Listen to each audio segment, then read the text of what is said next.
Good morning, good afternoon, good night, good evening, good day, good time, whatever it may be for you. Welcome back to the LAMDA log. This is Wednesday, the week 7, day 3, the 4th of March, 2026. And we were jumping right in it. No warm up today. We jumped right in with artistic development. And yeah, this was with Ollie. Ollie got had a little bike accident, but he's fine. But that was interesting. Somebody hit him with a car. But all is okay.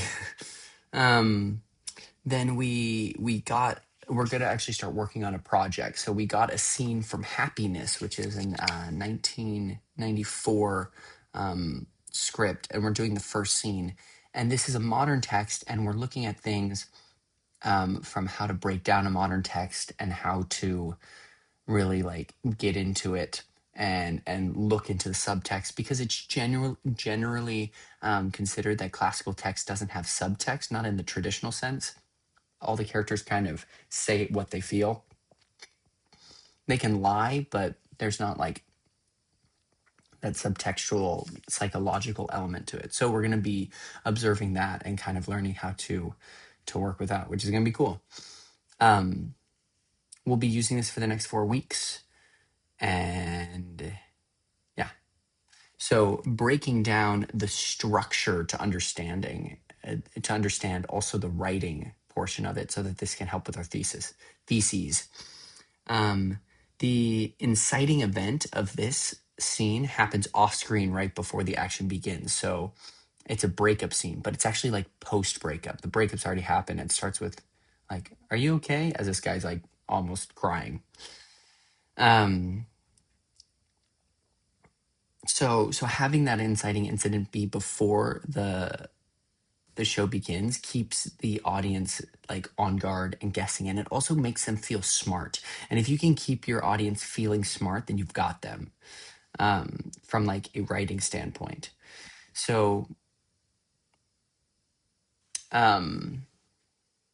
so what we did is we paired up and we marked the events, and just like we did with the gentleman from Olmedo. So pauses and beats can be changes in events, because sometimes it marks that change of intention.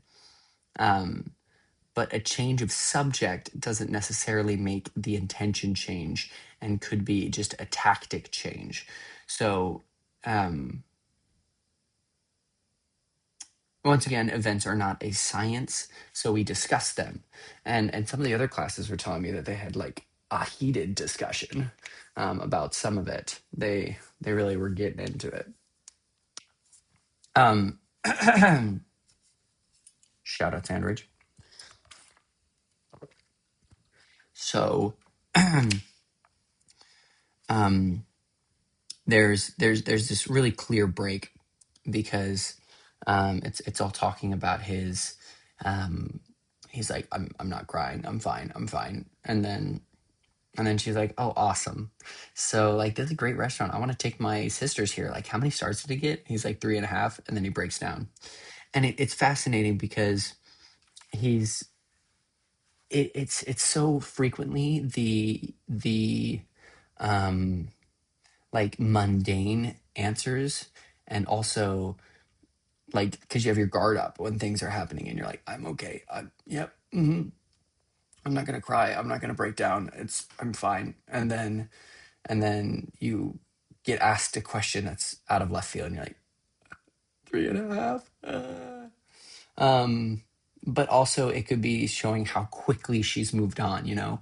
Like, this was maybe a special restaurant or something, and now she's it's not tainted for her that she broke up with him in it. She's like, "Oh, I'm gonna take my sisters. It's gonna be a fun place." And to him, this is such a like huge moment.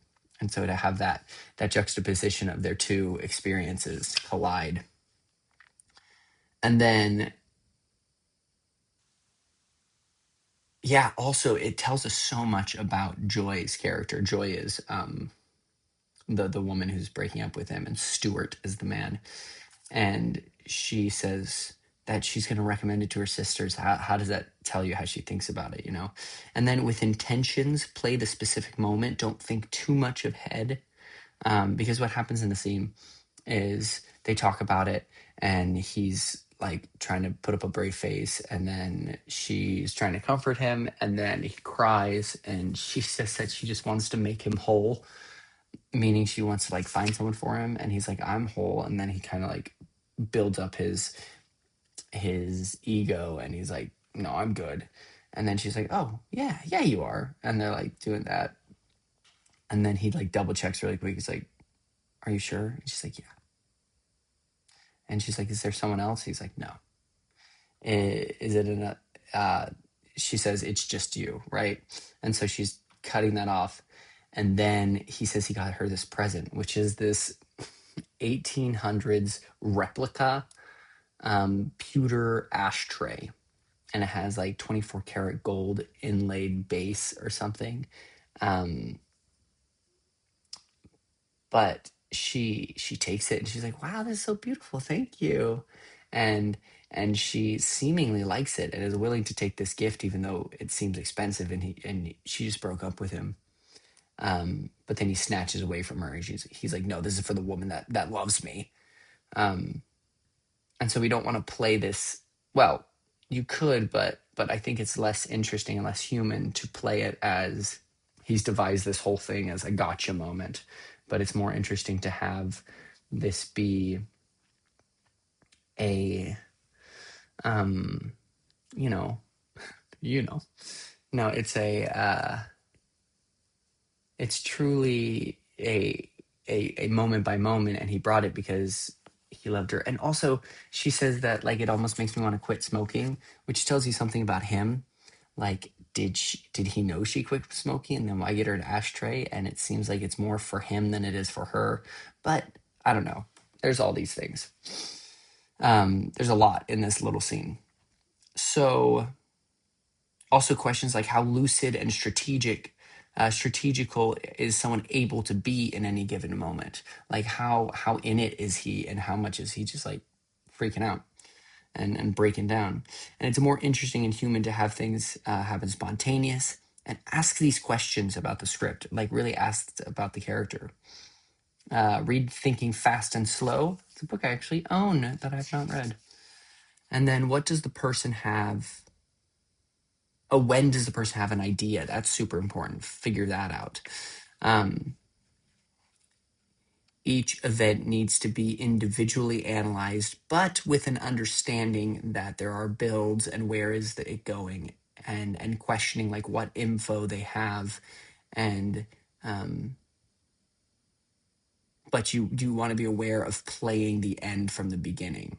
You know, I think it would be a mistake to just play him as this devious person who's going to get back at this girl.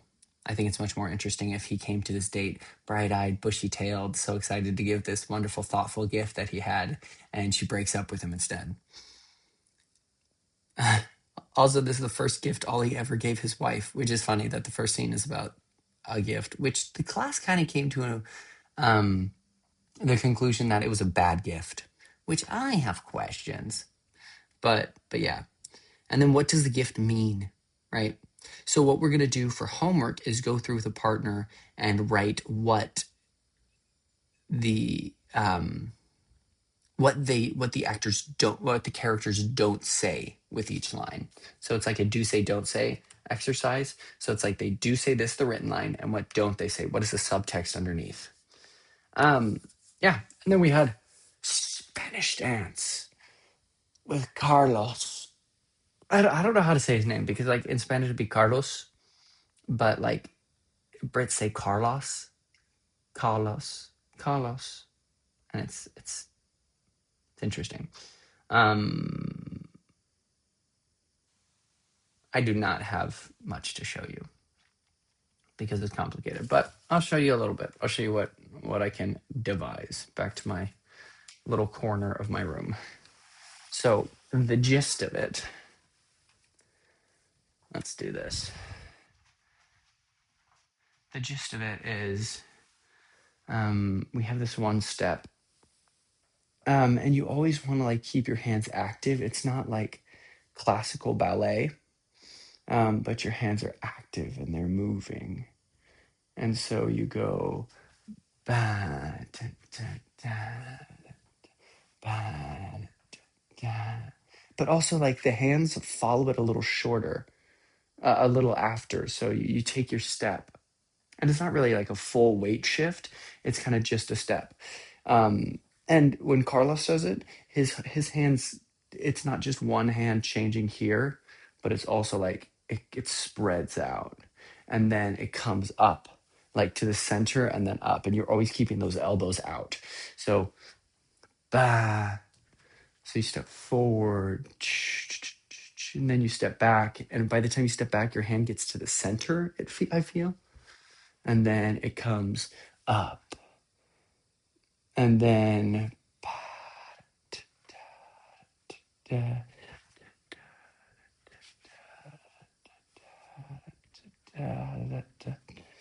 and then and you need to bring the feet from the back. It's not like up and forward. It's a ba. And you want to keep your shoulders relaxed, and so we did that. Boom, boom, boom, boom, boom, boom, boom, boom, boom, boom, boom, boom, boom, boom, boom, boom, and then we double time it to.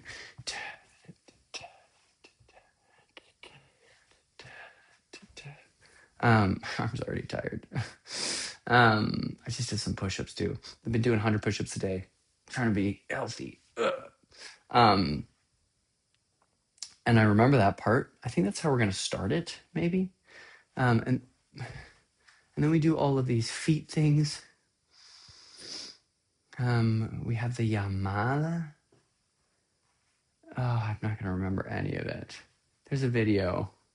Once I learn it, I'll show you the whole thing. Maybe I'll bring the computer into a studio and really show you what it is. But yeah, one of the things is no, the Yamada is cross.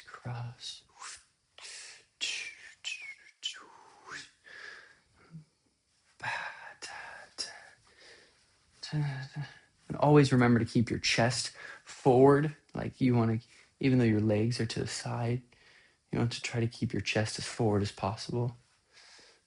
Sometimes you're leading this way, but you want to kind of keep your chest forward and facing the audience. Yeah, I don't. And then we do this one step that's ba da ba da. We have this walk too, and these arms are kind of they're their own thing, man. Da, da, da. And we do a kick at one point. Da, da, da, da, da, da. And you always want to think that, like, really, it could be performed in the space that I have right here. But it was like a really small stage. We learned this little toe heel stomp, toe heel stomp, which is a cool one. And yeah, trying to think. I don't know. You go this part. You go ba ba ba da da da da da da. Oh, but he comes out here, not down. That was one of them. Anyway, so the gist. It's so interesting because Carlos, he always talks about how you don't want to over practice. It's very improvisational, and there's just recipes that you use. Yeah, I'm gonna put this back because after that was combat. Let's have my spoon. So I didn't do any of the fencing last time because I forgot it. But remember, fencing is all pa pa pa pa pa pa kind of things, and it's you're stabbing. It's a thrust weapon. And I'm getting better at this other hand too, because like in the thrust, you go out and then ha, ha, and you kind of bring that there.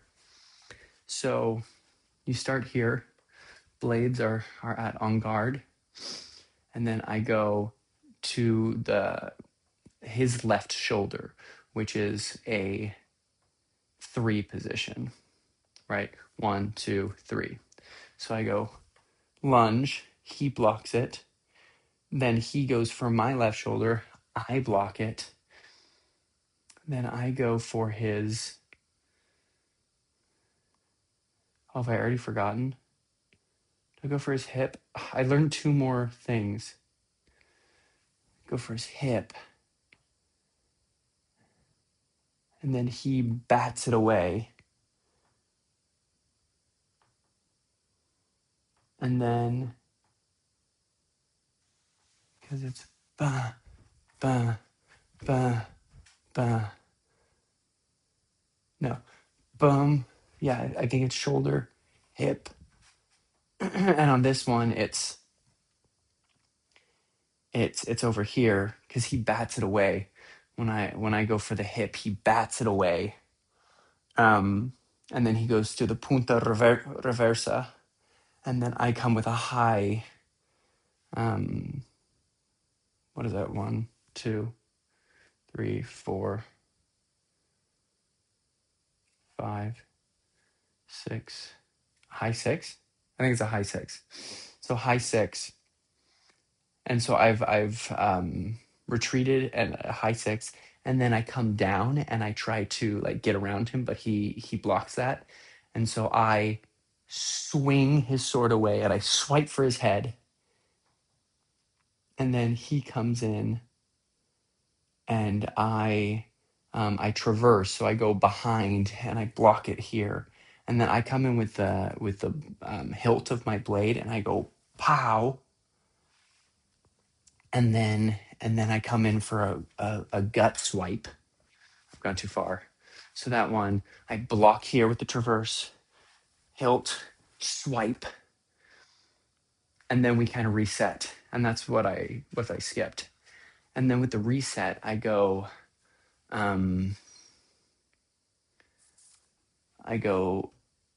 right shoulder, he blocks it, right shoulder. I feign the right shoulder, and I go left shoulder, he blocks it. And then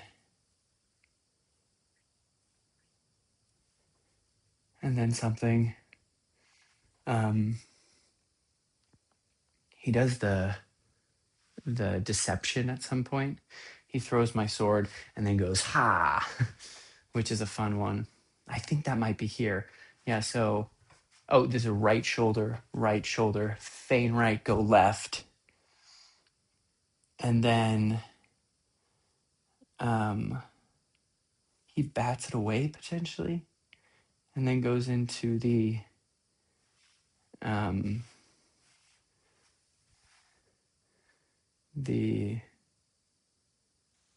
deception.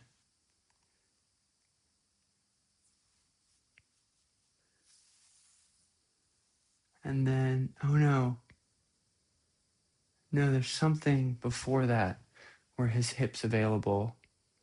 Yeah, so right, left to, oh yeah, I think he bats it away. And then, I block it like this with the high 7. I block this. So he's coming for my left shoulder. And then I go for his exposed hip now. And he blocks it. And then he bats it away again and into the punta reversa, and I step to the side maybe. And then I push him away. I'm close. And then we refigure again. A lot of speaking. And then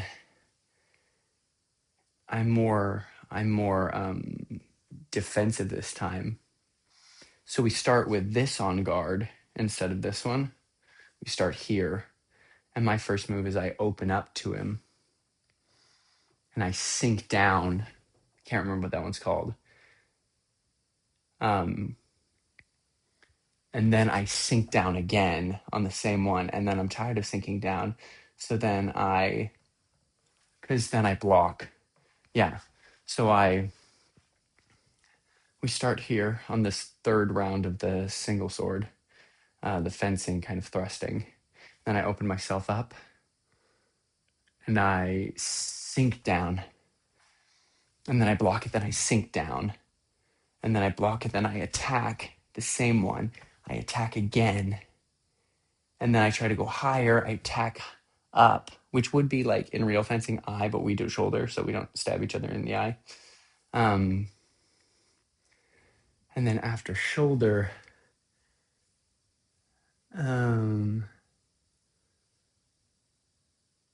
he bats my sword away. I know that I get into a crouch at one point, and then he stabs above my head. And then I'm like, I got him. And then I go for it. And then he captures his sword and puts it under his arm and pulls it away from me. And then he disarms me. That's the gist of it. It's not perfect. I just learned those last little parts yesterdays, but it's close. And I'll get it, and we'll film the whole thing when it's done. Then we had lunch, and I had lunch in the cemetery because it was beautiful outside. As you can see, I'm wearing shorts. It's getting springy. The high today is 17, which is 64-ish. Fun fact about the quick exchange, translation.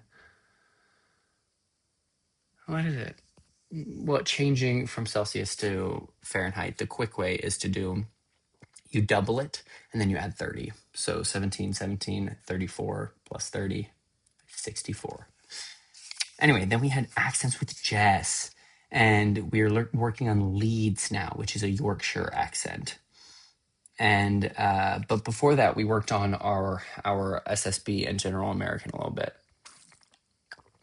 And so we all we reread our whole scene with our first partners, and then we read a much larger section with Jess.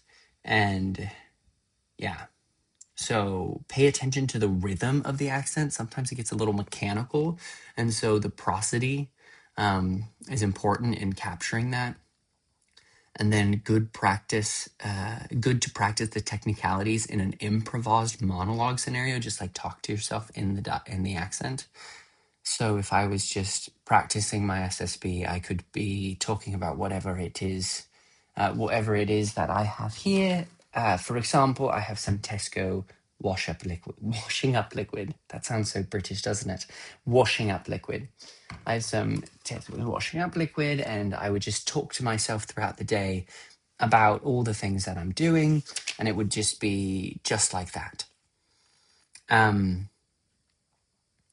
Yeah. And if you ever have a question, ask a British friend, make friends, call them up. That's a great blessing to have as an actor, is friends who speak it naturally. Time and connection to character, like time and having time with the accent and connection to the character and to the text helps the rhythm and naturalness of it. Then when I went, I was a little on the RP side of things, so practice my T's to drop them more often, because when I did Twizzleton Turley in the Nauvoo and British pageants, I did Cockney, and so I kind of been that way when I'm doing an English accent, and so I wanted to do a little better and not do it so much, and so in desire to not do it too Cockney, I'm overcompensating, and I'm doing it a little more RP and a little more posh. And so I need to find the middle ground, right? I need to find um, a natural way of speaking that's normal and natural, but it's not it's not overemphasizing the T's, because that's a little more RP. But little, that starts to sound quite Cockney. Which the truth of it is that the truth of it is that SSB, Standard Southern British, I'll repeat, is between RP and Cockney or London or estuary.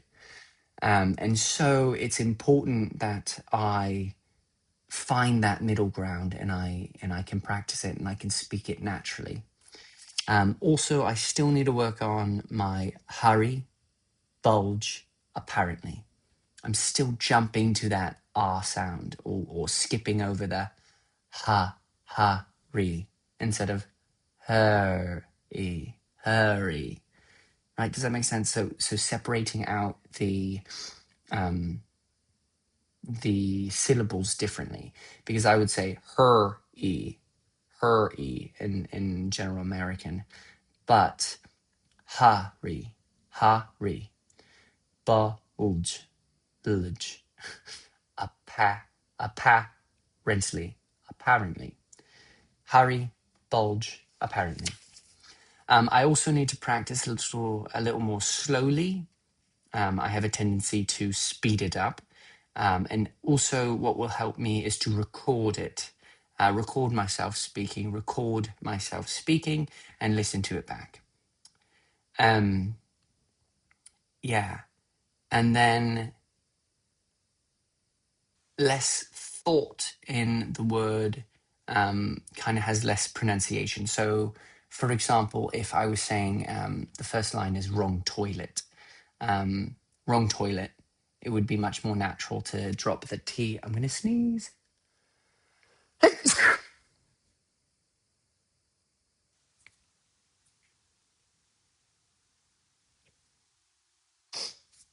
Excuse me. Usually there are two.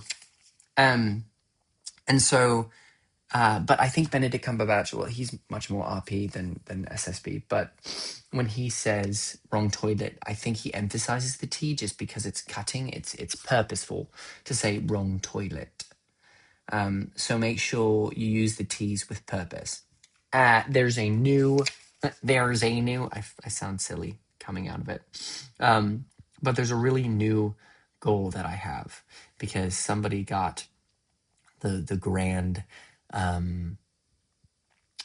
compliment of being unclockable. That's what I desire to be. That my accent is unclockable, meaning that you can't clock the differences. If I were just speaking, I sound native. No one would question. It's like, oh yeah, that's a Brit. Have fun with it. Still be a person. There's a difference between the difference between SSB and RP is SSB has more slack and more dropped to it. And then we started learning a little more leads when we were able to jump into it. And leads is, what's nice when you're doing accents is to start with celebs, slebs. Just called them slebs, which was fun because it's like a shortening of a shortening. Slebs. Start with the slebs, the celebrities, but the best examples are the untraveled natives, because the celebrities are usually a little more world traveled, and then they usually hang out with different people from different places and they pick up other sounds. So, doop doop boop. Yeah. So that's great. Then we listened to some examples from Mel B and two of these locals, which were great.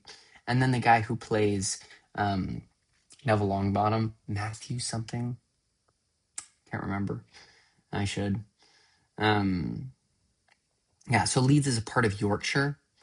It's West Yorkshire, if I'm not mistaken. Southwest? So, I think so. And some of the big Um, things to remember. The big differences are the kit sound. Um, can get the sound like lovely. That's lovely, isn't it? Eh.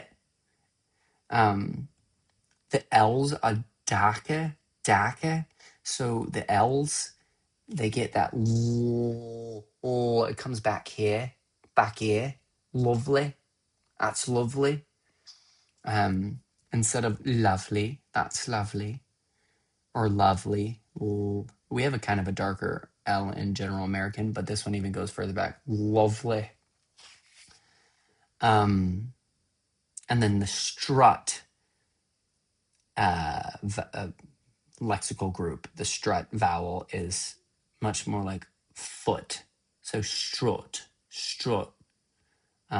And that's like come here, which is come here.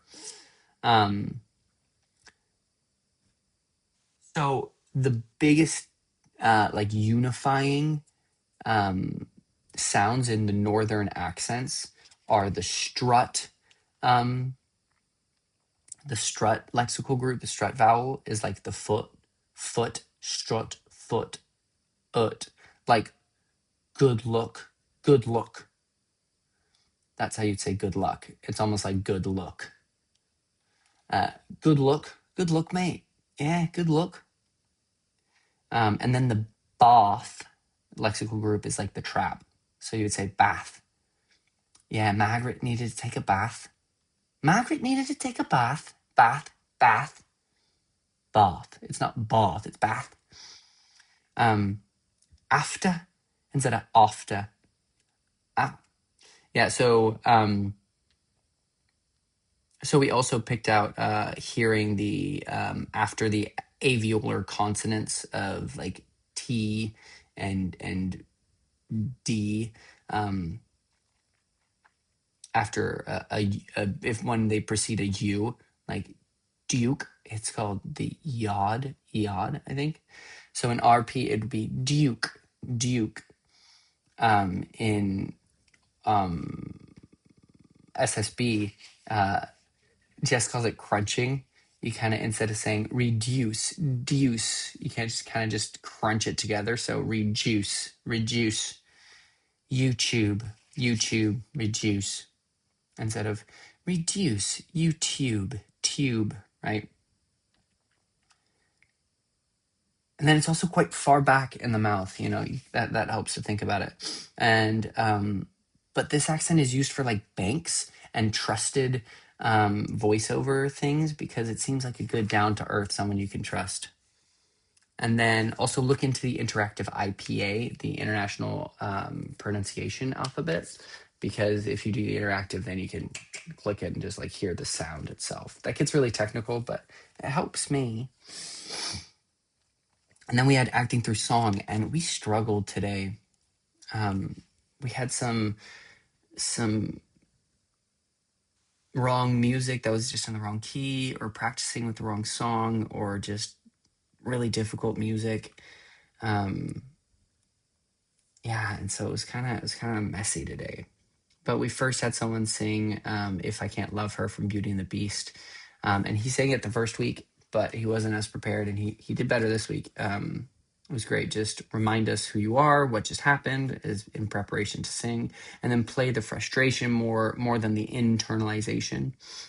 To have another native language, like this person's was French, it's like a superpower to be able to translate it and feel like you're weighing or choosing or finding those words. I was going to ask him if it works if I were translating it into a second language, because I could do that with Spanish, sort of, kind of.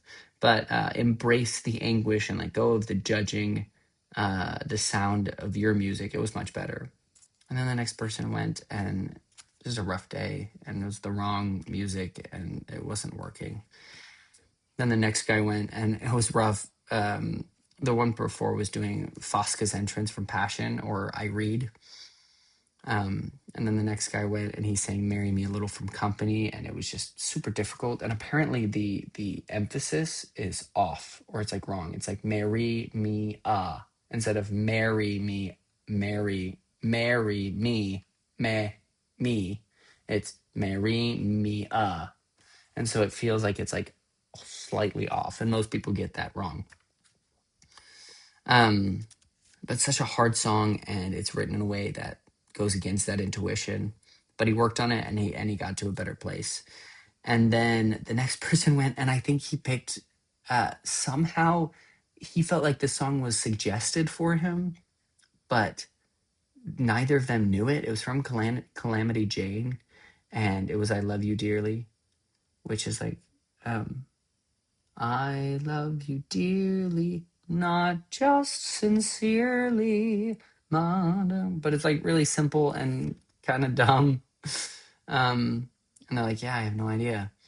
And so then they suggested Love I Hear from Funny Thing Happened on the way to the forum. Um, and we wondered if that was the original song that they intended for him. But it was weird. They don't know what happened. And then someone else got up and sang My Body Wasn't Why. I think that's what it's called. It was from, I forgot. I was going to write it down. I asked her afterwards. But she was learning, she has kind of this divide when she, from going from singing into, like from speaking into singing. Her speaking voice is very confident and comfortable, and resonant, but when she sings it feels hesitant, and so they worked on getting her into her resonance of speaking voice while singing. So they had her speak the words with intention and with emotion, and then to sing it, but like 80% speaking it, and then that helped to kind of bring it out. um but yeah, we just had this energy change, and this has been a rough week for a lot of people, and today especially. And so um when there are energy changes like that, um they suggested to change to command the room and change the energy, like take that opportunity, even if it's a positive thing, like maybe somebody just killed it and they went out of the park, they knocked it out of the park, but then you have a um somber song. So own that energy shift. And then we had movement, and we haven't been with Nicoletta for like a month. It's been so long because we had projects, reading week. She was sick, or no, she was busy with something, and now we're finally back with her. So it's been 4 weeks. So we centered and dropped into the space. We stepped in together. We walked the space, playing with the different Laban efforts: sustained versus sudden, strong, heavy versus light, direct versus indirect. And then we did it with some music, kind of following how the music made us feel, finding things. And then we moved it into like pedestrian. And then we listened to a specific music and then try to match up with whatever instrument or beat we felt. And then we did it again, and we focused on like a very like pattern. I did this little twist thing, which was fun. I was like, I'm just the hi-hat,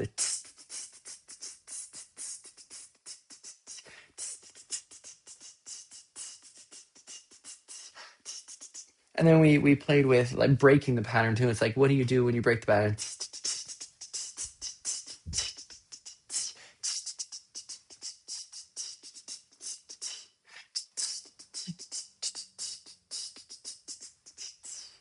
Whatever it was. And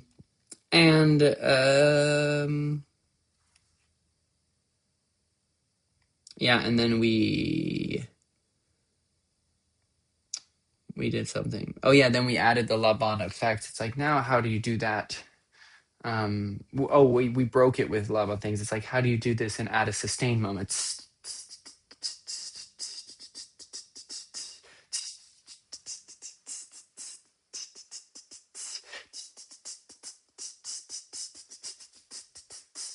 However, Um, and then that was like sustained and sudden. But you can also do direct or indirect, strategic, heavy, light, or strong. Heavy and strong are one effort. And then we moved to make it very pedestrian. And I found a lot more character in my pedestrian. A lot of the time when I move to pedestrian, I just get almost just like a neutral walk and it's kind of just an inner thing. But this time I had some character. But I maintained more of it this time, which was fun. And then we had a discussion and we kind of broke it down and what we experienced. And we paired up and we observed someone experiencing with sustained and trying to sustain it through the whole time, incorporating the full body. And the idea with sustained is it's the same speed. There's no like change. Like,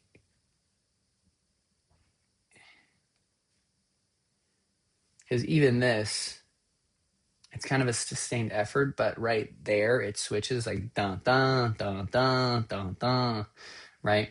So you want to keep it all the same tempo and speed the whole time, right?